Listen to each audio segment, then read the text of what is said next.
அனைவருக்கும் வணக்கம். அன்பு மாணவிகளே, இந்த அரிய வாய்ப்பை இறைவன் எனக்கு தந்திருக்கிறான். அவன் இறைவனுடைய வார்த்தையை பாருங்கள்.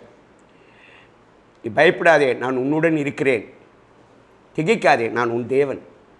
ஏசாயா 41:10 இறைவன் கூறிய அந்த வார்த்தையை உங்கள் முன்னால் மொழிந்து உங்களுக்கு தேர்வுக்கான சில உதவிகளை செய்வதற்கு நான் வந்திருக்கிறேன். அனைவருக்கும் வணக்கம். இப்போ முதல்ல நம்முடைய +1 இருந்தாலும் சரி, +2 இருந்தாலும் சரி, ஒரே மாதிரியான வினாத்தாள் வடிவமைப்பு தான் அமைந்திருக்கிறது. அதனால் நீங்கள் +1 +2 படிக்கிறவங்களுக்கு ரொம்ப எளிது. ஏன்னா ஏற்கனவே அவங்க +1 என்ன பண்ணாங்களோ அதை தான் பண்ண போகிறாங்க. இருந்தாலும் எப்படி அதை எழுதுவது, எப்படி இந்த தேர்வில் ஐயா நான் தொடர்ந்து தோல்வி அடைந்து கொண்டிருக்கிறேன் என்று சொல்லக்கூடிய மாணவன் வெற்றி பெறுவது, இது ஆய்வுபூர்வமாக நிரூபணமாக்கப்பட்ட ஒரு முறையைத்தான் உங்கள் முன்னால் இப்போ சொல்லி கொண்டிருக்கிறேன். அப்போ பாருங்கள், முதல்ல இருக்கிற 14 வினாக்கள் ஒரு மதிப்பெண் வினாக்கள். இந்த ஒரு மதிப்பெண் வினாக்கள் இருக்கின்ற பார்த்தீங்களா, அது புத்தகத்தில் ஒவ்வொரு இயல்லையும் 8 இயல் நமக்கு, ஒவ்வொரு இயல்லையும் முதல் தொடக்கத்திலேயே வினாவிடை பகுதியில் கொடுக்கப்பட்டிருக்கு.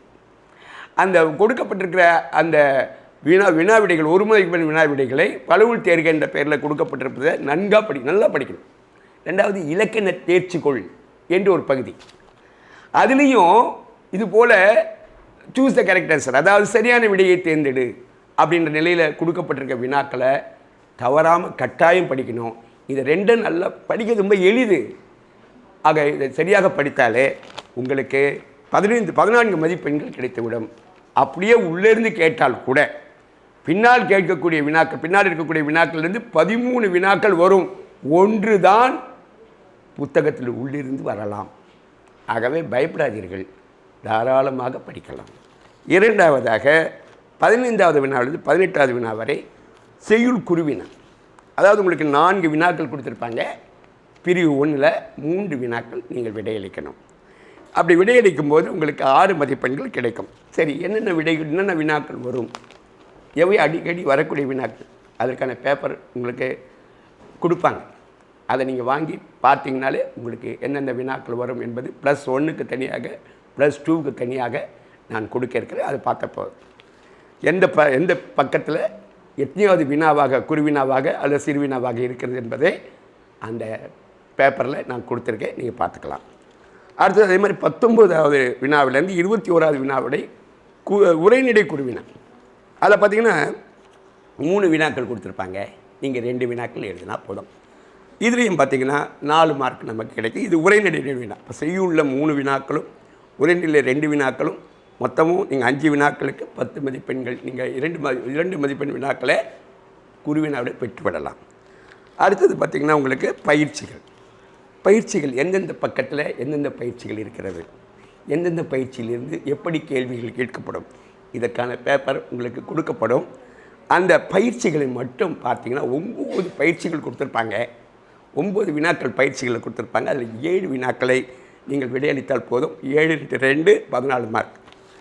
அடுத்தது 31வது வினாவிலேருந்து 34வது வினா வரை இருப்பது செய்யுள் சிறுவினா. செய்யுள் சிறுவினா பாருங்கள், அதிகமாக கொடுப்பாங்க. 4 வினாக்கள் கொடுத்துட்டு 2 தான் எழுத சொல்லுவாங்க. அதனால் நீங்கள் நல்லா என்னென்ன வினாக்கள் நாங்கள் கொடுத்துருக்கணும், அந்த வினாக்களை தரோவாக படிச்சிட்டிங்கன்னா எப்படி 2 வினாக்களை நீங்கள் எழுதிவிடலாம். செய்யுள்ள அதுக்கு 8 மதிப்பெண்கள் கிடைக்கும். அதே போல் 35வது வினாவிலிருந்து 38வது வினா வரை இருப்பது உரைநடை சிறுவினா. இந்த உரைநடை சிறுவினாவும் என்னென்ன வரும், எப்படி படிக்கணும் கொடுத்துருப்போம் பேப்பர். அதை நல்லா பாருங்கள். கொடுக்குற பேப்பரை நீங்கள் பத்திரமா வச்சுக்கணும். எக்ஸாம் முடிகிற வரலாம், முடிந்தால் உங்களை எக்ஸாம் முடித்த பிறகு மற்றவங்க யாருக்காவது கொடுங்க. அது கடவுளுக்கு செய்து பெரிய தொண்டு. ஆக அப்படி தூக்கி போட்டாதீங்க தயவுசெய்து. அப்போ அதில் பார்த்தீங்கன்னா உங்களுக்கு 4 வினாக்களுக்கு 2 வினாக்கள் நீங்கள் விடையளிக்க வேண்டி வரும். 8 மதிப்பெண்கள். அதே போல் 39, 40, 41 3 வினாக்கள் கட்டாயம் அட்டன் பண்ணணும். பார்த்திங்கன்னா அணி 39வது வினா அணியில் பார்த்திங்கன்னா சொற்பொருள் பின்வர நிலை அணி, அப்புறம் ஓமை அணி, இப்படிப்பட்ட அணிகள் என்னென்ன அணிகள் கேட்கப்படும். +1க்கு என்னென்ன அணிகள் கேட்குறாங்க, அடுத்தடுத்து +2க்கு என்ன அணிகள் அடிக்கடி கேட்குறாங்க, அது தனியாக பேப்பர் கொடுக்குறோம், அதை பாருங்கள். அந்த அணிகளை விடாமல் படிங்க. உங்களுக்கு ஒவ்வொரு அணிக்கு 4 மார்க்கு. அதே போல் திணைத்துறை எங்கெங்கே வரும்? அதாவது சங்க இலக்கியங்கள் வரும்போது தான் வரும். அது குறுந்தொகையாகவோ அகநானூறாகவோ புறநானூறாகவோ இப்படி ஏதேனும் ஒரு சங்க இலக்கியம் நம்ம பாடல் வருகின்ற போது இந்த திணைத்துறை இருக்கும். அந்த திணைத்துறை பகுதியை என்னென்ன திணைகள் +1க்கு என்னென்ன துறைகள், அதே போல் +2க்கு என்னென்ன திணைகள் என்னென்ன துறைகள் கொடுத்துருப்பேன் பேப்பரை. அந்த திணைத்துறைகளை விடாமல் படிச்சுடுங்க. அது உங்கள் ஆசிரியர் பெருமக்கள் உங்களுக்கு போதுமான அளவுக்கு பயிற்சி கொடுத்துருப்பாங்கன்னு நம்புகிறேன். அப்படி இல்லாதவங்க கூட கைடில் இருக்குது, நிறைய எக்கச்சக்கமான கைடுங்க இருக்குது.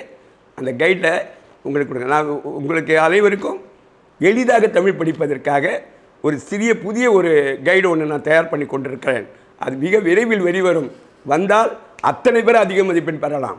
எப்படிப்பட்டவர்களும் அதிக மதிப்பெண் பெறுவது எப்படி என்பது அதில் கொடுக்கப்பட்டிருக்கோ அது மிக சீக்கிரத்தில் உங்களுக்கு வரும்.